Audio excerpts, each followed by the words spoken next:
Oke, mari kita berdoa. Tuhan Yesus, terima kasih Engkau telah mengumpulkan kami lagi untuk belajar firman-Mu. Hamba ingin membawakan tentang resolusi konflik, 9 prinsip, di mana adalah ini 3 prinsip terakhir. Tuhan Yesus, ajarkan kami, biarkanlah pengajaran ini berguna dalam kehidupan kami sehari-hari. Terima kasih Tuhan Yesus. Lepaskanlah kami daripada yang jahat, jauhkanlah kami daripada pencobaan, karena Engkaulah yang punya kerajaan, kuasa, dan kemuliaan sampai selama-lamanya. Amin. Saudara, ini adalah bagian terakhir dari seri resolusi konflik, ya.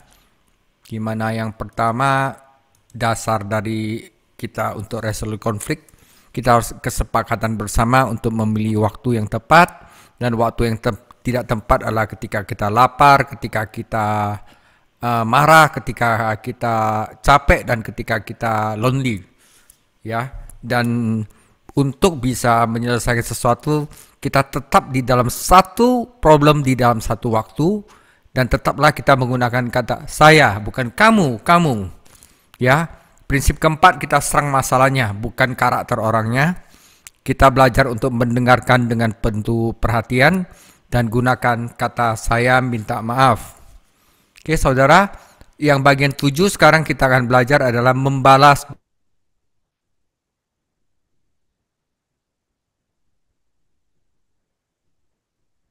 Yang ke-9 adalah ingat kita harus mengampuni seperti Kristus mengampuni.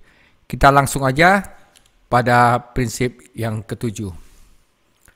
Saudara, prinsip ke-7 adalah membalas dengan berkat, bukan dengan hinaan. Dan disinilah kita memiliki batu berkat kita. Saudaraku, mendengar kata berkat saja sudah bisa membawa kedamaian. Dan ketika saya mengucapkan kata hinaan, itu akan membawa emosi dan tidak damai. Bagaimana caranya kita menanggapi anak-anak? Selalu ada kesempatan untuk mengatakan apa yang kita tidak sukai tentang pasangan kita. Dan itu bisa terkesan sebagai penghinaan, bukan berkat. Tetapi sekali lagi saudara, Alkitab selalu memanggil kita untuk membawa berkat. 1 Petrus 3 ayat 10-11. Siapa yang mau mencintai hidup dan mau melihat hari-hari baik, ia harus menjaga lidahnya terhadap yang jahat dan bibirnya terhadap ucapan-ucapan yang menipu. Ia harus menjauhi yang jahat dan melakukan yang baik. Ia harus mencari perdamaian dan berusaha mendapatkannya. Apakah berkat dan hinaan itu berarti menjaga lidah dari yang jahat dan bibir dari yang menipu, menjauh yang jahat? Nah, memberi berkat itu arti menyingkir, itu berarti menolak untuk membalas, saudara.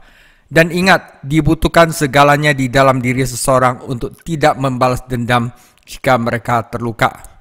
Ya, ini sudah mulai saya terapkan di rumah saya, saudara. Ya. 来看，这是第7到第9的。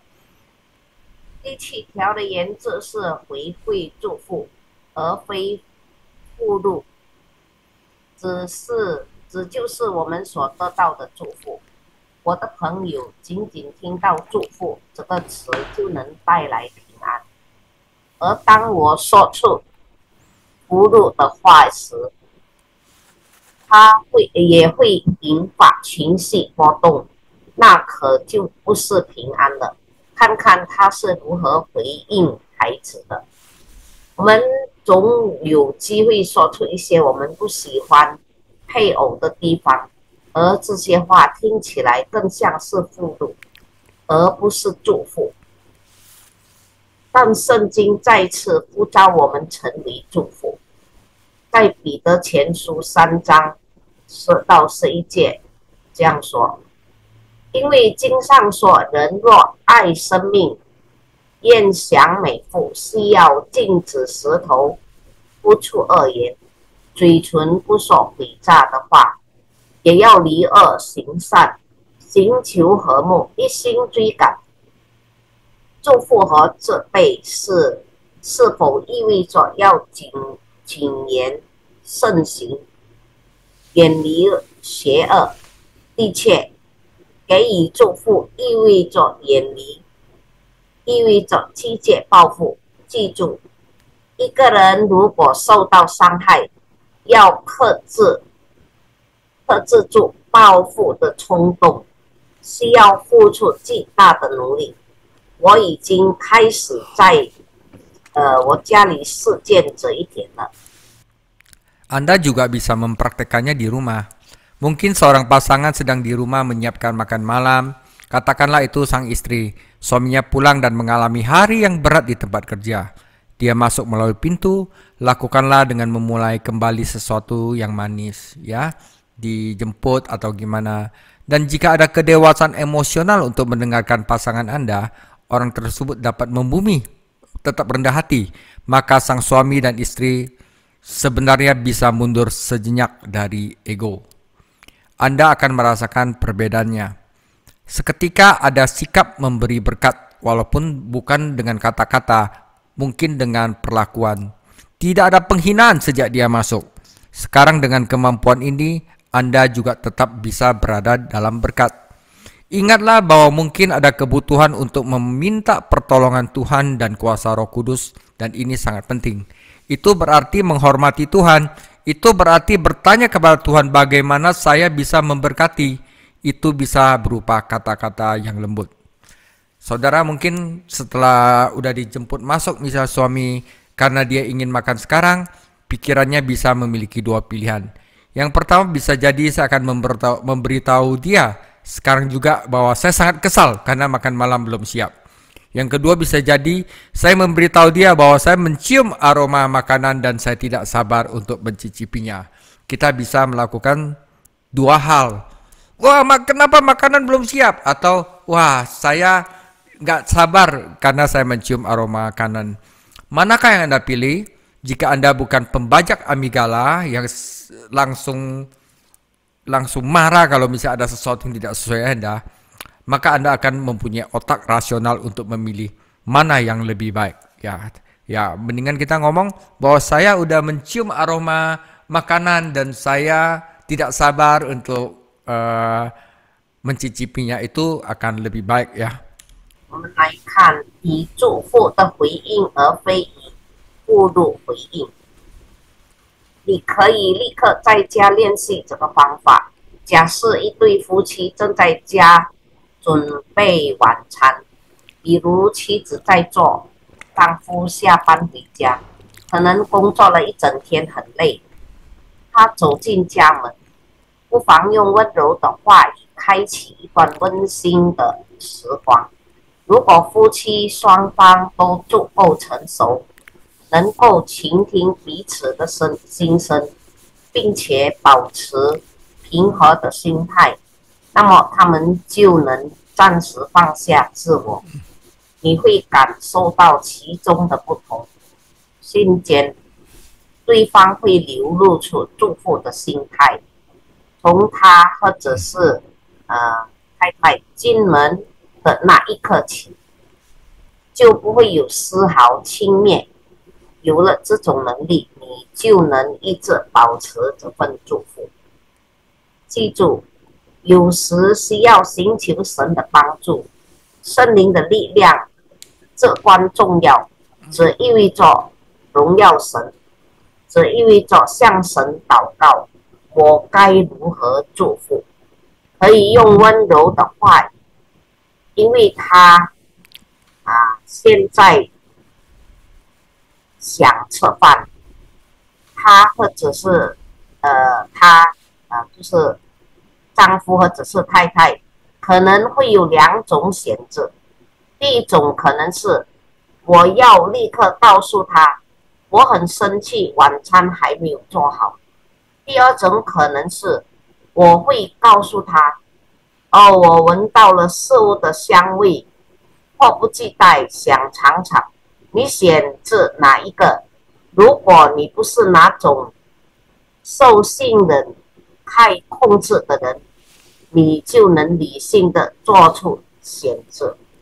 Dan prinsip ke-8 adalah doa. Nah, ini penting sekali. Ketahuilah bahwa Tuhan Allah ingin mengirimkan perlindungan bagi pernikahan Anda. Dan perlindungan ini dapat terwujud melalui campur tangan khusus dari bala tentara Allah. Silakan merujuk ayat-ayat Alkitab berikut untuk membantu Anda. Filipi 4 ayat 6 sampai 7. Janganlah hendaklah kamu khawatir tentang apapun juga, tetapi nyatakan dalam segala keinginanmu kepada Allah dalam doa dan permohonan dengan ucapan syukur. Damai sejahtera Allah yang melampaui segala akal akan memelihara hati dan pikiranmu di dalam Kristus Yesus. Saudara, dengan rencana pertempuran yang telah disusun dan pengetahuan tentang perlindungan dari Allah, pasangan kini dapat melanjutkan interaksi yang konstruktif, memberikan kehidupan bahkan di tengah konflik. Tentu saja maksudnya adalah doa yang dengan sikap yang benar, saudara. Mulailah dengan beberapa ayat Alkitab yang relevan yang dapat mendukung hal ini, karena ketahuilah bahwa Tuhan Allah ingin mengirimkan perlindungan bagi pernikahan Anda. Sebenarnya ada satu pasal ayat yang bagus, yaitu Mazmur 91, saudara. Tapi jangan dijadiin jimat ya, saudara. Tetapi dengan pola seperti ini ya. Mazmur 91 ini tentang kuasa ayat ini dalam pernikahan. Siapapun yang tinggal di dalam naungan yang maha tinggi akan beristirahat dalam naungan yang maha kuasa. 来看第8的原则就是祷告。要知道上帝渴望保护你的婚姻，而这种保护可以通过上帝军队的特别干预来实现。请参考以下圣经，寻求帮助。在腓立比书4章6节，应当一无挂虑，只要凡事借着祷告、祈求和感谢，将你们所要的告诉神。神所赐出人意外的平安，必在基督耶稣里保守你们的心怀意念。当然，关键以正确的态度祷告，首先要读一些相关的经文，然后经文来支持你的祷告。要知道上帝想要保护你的婚姻。下一节的经文就是在诗篇91篇，讲述了这经文在婚姻中的力量。住在至高者荫下的，必住在全能者的荫下。Kita bacakan ya, Mazmur 91. Kita bayangkan bagaimana kita meminta pertolongan dari Tuhan untuk menjaga kita. Saya akan tulis semuanya, nggak apa-apa, kita baca aja. Mazmur 91 ayat 1. Orang yang duduk dalam lindungan yang maha tinggi dan bermalam dalam naungan yang maha kuasa akan berkata kepada Tuhan, tempat perlindunganku dan kubu pertahananku, Allahku yang ku percayai. Sungguh, dialah yang akan melepaskan engkau dari jerat penangkap burung, dari penyakit sampar yang busuk. Dengan kepaknya ia akan menundungi engkau, di bawah sayapnya engkau akan berlindung. Kesetiaannya ialah perisai dan pagar tembok. Engkau tak usah takut terhadap kedahsyatan malam, terhadap panah yang terbang di waktu siang, terhadap penyakit sampar yang berjalan di dalam gelap, terhadap penyakit menular yang mengamuk di waktu petang. Walaupun 1000 orang rebah di sisimu dan 10.000 di sebelah kananmu, tetapi itu tidak akan menimpamu. Engkau hanya menontonnya dengan matamu sendiri dan melihat pembalasan terhadap orang-orang fasik. 我们来读这个诗篇，第91篇就是第8的原则祷告。住在至高者隐秘处的，必住在全能者的荫下。我要论到耶和华说，他是我的避难所，是我的山寨，是我的神，是我所依靠的。他必救你脱离捕鸟人的网罗和毒害的瘟疫。他必用自己的翎毛遮蔽你，你要投靠在他的枝旁底下。他的城市是大小的盾牌，你必不怕黑夜的惊骇，它是百日飞的箭，也不怕黑夜行的瘟疫，它是午间灭人的毒病。虽有1000人不倒在你旁边，10000人不倒在你右边，只灾切不得临近你。你为亲眼观看，见恶人遭报。 Kita lanjutkan ayat 9. Sebab Tuhan ialah tempat perlindunganmu, yang maha tinggi telah kau buat tempat perteduhanmu. Malapetaka tidak akan menimpa kamu, dan tulah tidak akan mendekat ke kemahmu. sebab malaikat-malaikatnya akan diperintahkannya kepadamu untuk menjaga engkau di segala jalanmu. Mereka akan menatang engkau di atas tangannya, supaya kakimu jangan terantuk kepada batu. Singa dan ular tedung akan kau langkahi, engkau akan menginjak anak singa dan ular naga. Sungguh, hatinya melekat kepadaku, maka aku akan meluputkannya, aku akan membentenginya, sebab ia mengenal namaku. Bila ia berseru kepadaku, aku menjawab, aku akan menyertai dia dalam kesesakan, aku akan meluputkannya dan memuliakannya. Dengan panjang umur akan kukenyangkan dia, dan akan kuperlihatkan kepadanya keselamatan daripadaku. 我们继续读下去，在诗篇91篇第9到16节。耶和华是我的避难所，你已将至高者当你的居所，祸患必不临到你，灾害也不挨近你的帐篷，因他要为你吩咐他的使者，在你行的一切道路上保护你。他们要用手托着你，免得你的脚碰在石头上。你要踹在狮子和回石的身上，践踏少壮狮子和大石。神说：“因为他专心爱我，我就要大救他；因为他知道我的名，我要把他安置在高处。他若求告我，我就应允他。他在急难中，我要与他同在。我要大救他，使他尊贵。我要使他足享长寿。” 将我的救恩显明给他。Oke, saudara, kira-kira contoh doanya seperti itu. Kita masuk ke langkah terakhir, langkah 9, dan yang paling mendasar, yang paling penting adalah pengampunan. Soal pengampunan adalah langkah akhir yang mendasar dalam hal penyelesaian konflik. Langkah ini memiliki banyak aspek dan lapisan. Kita silakan rujuk pada ayat-ayat Alkitab di bawah ini untuk membantu Anda. Efesus 4 ayat 32. Hendaklah kamu ramah terhadap seorang yang lain, penuh kasih mesra dan saling mengampuni, sebagaimana Allah di dalam Kristus telah mengampuni kamu. Matius 6 ayat 14-15. Karena jika kamu mengampuni kesalahan orang lain, Bapamu yang di surga akan mengampuni kamu juga. Tetapi jika kamu tidak mengampuni kesalahan orang lain, maka Bapamu juga tidak akan mengampuni kesalahanmu.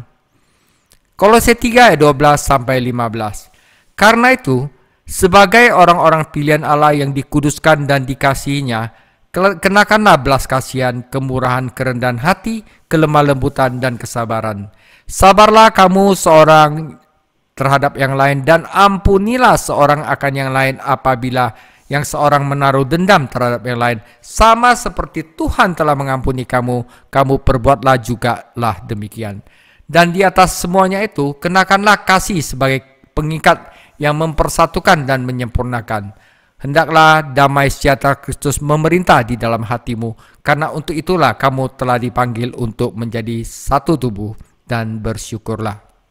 第9的原则就是宽恕。 就是饶恕的意思。宽恕是解决冲突的根本性最终步骤。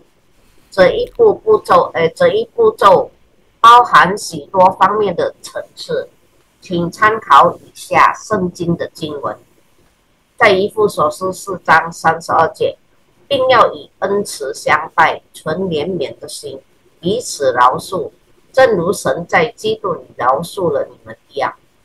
在马太福音6章14节，你们饶恕人的过犯，你们的天父也必饶恕你们的过犯。15节，你们不饶恕人的过犯，你们的天父也必不饶恕你们的过犯。在哥罗西书3章12节这样说，所以你们竟是神的选民，圣洁蒙爱的人，就要存怜悯。 恩慈、谦虚、温柔、忍耐的心。倘若这人与那人有嫌隙，总要彼此包容，彼此饶恕。主怎么样饶恕了你们，你们也要怎么样饶恕人。在这一切之外，要存着爱心，爱心就是连了全德的，又要叫基督的平安在你们心里做主。你们也为此蒙召，归为一体，且要存感谢的心。 Saudara, jika setiap orang menaati nasihat Paulus seperti 3 ayat di atas, pernikahan kita akan sangat harmonis dan diberkati. Dan kita tidak akan pernah membutuhkan pengampunan. Kebenaran sederhana, pasangan suami istri melakukan hal-hal yang seharusnya tidak mereka lakukan dan mengabaikan hal-hal yang seharusnya mereka lakukan. Dalam pernikahan, masalah normal terjadi karena pasangan tidak pernah berkomunikasi secara sempurna, menyelesaikan semua perselisihan dengan harmonis, atau mencapai kedekatan emosional yang ideal. Hubungan pernikahan akan lebih sehat jika pasangan Kristen memahami bahwa pengampunan dosa adalah berkat yang melimpah dan anugerah sejati yang dapat mereka berikan satu dengan lainnya. Tentang luka serius. Luka paling merusak sering diderita pernikahan datang dalam konteks apa yang seharusnya menjadi tempat teraman bagi hati seseorang. Kenapa antara suami istri itu luka terdalam itu terjadi? Karena itu seharusnya menjadi tempat teraman bagi hati seseorang. Jadi di samping hubungan kita dengan Tuhan, yaitu yang paling aman adalah dengan pasangan kita. Inilah ironi tragis dari disakiti oleh atau menyakiti orang-orang yang paling dicintai. 第9的原则，宽恕。如果每个人都听从保罗的劝告，我们的婚姻将会无比的和谐美满。我们也永远不需要彼此饶恕。很简单的真理就是，夫妻会做不该做的事，也会忽略该做的事。婚姻中的问题是正常的，因为夫妻永远无法做到完美沟通，无法和谐地解决所有分歧，也无法达到理想的亲密程度。如果基督徒夫妻明白罪得赦免是一份丰盛的祝福，是他们可以彼此给予的真正礼物，那么他们的婚姻关系将会更加祝福。严重的创伤，就是婚姻中所伤人的创伤，往往发生在本应是我们心灵最安全的地方，除了与上帝的关系之外的配偶身上，这就是悲剧性的讽刺。我们被自己最爱的人伤害，也伤害了自己最爱的人。 Analogi berantai, saudara. Pelanggaran terhadap kita menyebabkan kita terluka. Kita terikat pada pelaku oleh kepahitan yang kita pendam dalam hati. Kepahitan itu sebenarnya memperparah luka yang kita rasakan. Perpisahan sementara tidak dapat mematahkan ikatan ini. Hanya pengampunan dapat melakukannya. Orang yang tersinggung kemudian menyerahkan pelanggaran, luka, kepahitan dan si pelaku kepada Tuhan dan kehendak yang sempurna bagi orang tersebut, maka dengan pengampunan rantai itu kemudian akan terlepas. Dan pengampunan juga sebagai maintenance hubungan. Hubungan dapat di-maintain setiap hari dengan baik, itu juga dilakukan dengan pengampunan. Jangan dipandang sebagai kejadian satu kali pengampunan. Mengampuni dan memaafkan harus terus berlanjut sepanjang hubungan untuk memperbaiki kerusakan yang dapat menyebabkan kehancuran permanen. Ujian untuk pernikahan sehat didasarkan pada kemampuan dalam perwujudan pertobatan, permintaan maaf, dan pengampunan secara teratur.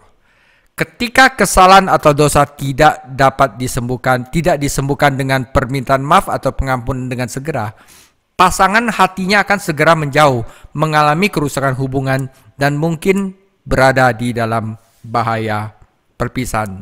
Jadi pengampunan penting. Kapan harus dilakukan? Setiap hari, saudara. 是宽恕，连锁的比例。他人对我们的冒犯会让我们感到痛苦，我们因内心的苦度，而与冒犯者紧紧相连。这种苦度实际上会加剧我们所感受到的伤害。仅仅分开无法打破这种束缚，唯有宽恕才能做到被冒犯的人将冒犯、伤害、苦毒以及冒犯者都交托给上帝，并接受他对自己的完美旨意所连，由此断裂。宽恕作为维系关系的手段，就是宽恕并非一次性的事件，它贯穿于整个关系之中，以修复可能导致永久性破裂的伤害。衡量一段健康婚姻的试金石在于能否定期的悔改、道歉和宽恕。如果错误和罪过没有得到及时的道歉和宽恕来化解，伴侣之间就会渐行渐远，关系受损，甚至可能面临分居的危险。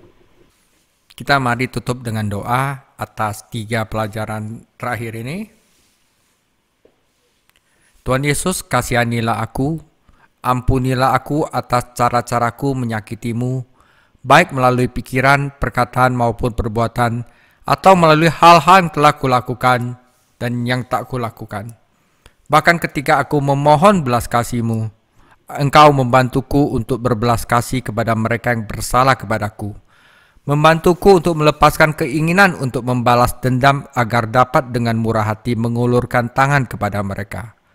Dan akhirnya Tuhan Yesus, sadarkanlah aku atas cara-caraku melukai orang lain dan bantulah aku mencari rekonsiliasi dengan mereka, bukan besok atau minggu depan tetapi hari ini. Agar mereka dan aku dapat terbebas Tuhan Yesus. Kasihanilah aku dan dalam nama Tuhan Yesus. Amin. Saudara, dan dengan doa dan pengampunan-Mu, pasangan ini tidak lagi berkonflik. Mereka gembira, mereka bahagia, dan mereka terbebas. Terima kasih karena telah belajar dalam kelas resolusi konflik ini dan bersedia memberikan pengampunan dalam pernikahanmu. 我们以祷告来结束呀，让我们以祷告结束。主耶稣，求你怜悯我，宽恕我所有伤害过你的地方，无论是思想、言语、行为，还是我做过和没有做过的事。当我祈求你的怜悯时，求你帮助我怜悯那些得罪我的人，帮助我放下复仇的念头，好让我能够慷慨地帮助他人。最后，主啊，求你让我看到我伤害过别人的地方，帮助我寻求与他们和好，不是明天或下周，而是今天。愿他们和我都能获得自由。主啊，求你怜悯我。奉主耶稣的名祷告，阿们。因着你的祷告和饶恕，这对夫妇不再有冲突，他们喜乐、幸福，并且获得了自由。感谢你参加这次冲突解决课程，并愿意将饶恕延伸到你的婚姻中。阿明。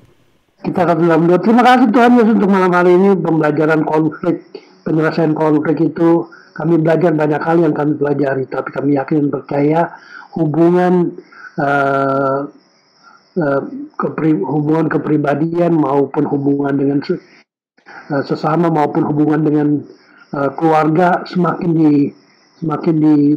diperbaiki dan semakin dimudahkan Tuhan dengan pelajaran ini, bagaimana kami menyelesaikan konflik-konflik yang sifatnya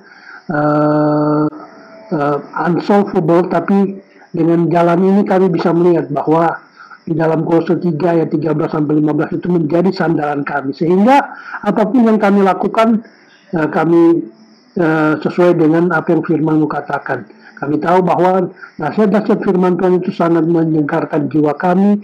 Nasihat firman Tuhan itu membuat kami hidup sesuai dengan apa yang Kau inginkan. Terima kasih Tuhan untuk malam hari ini. Kami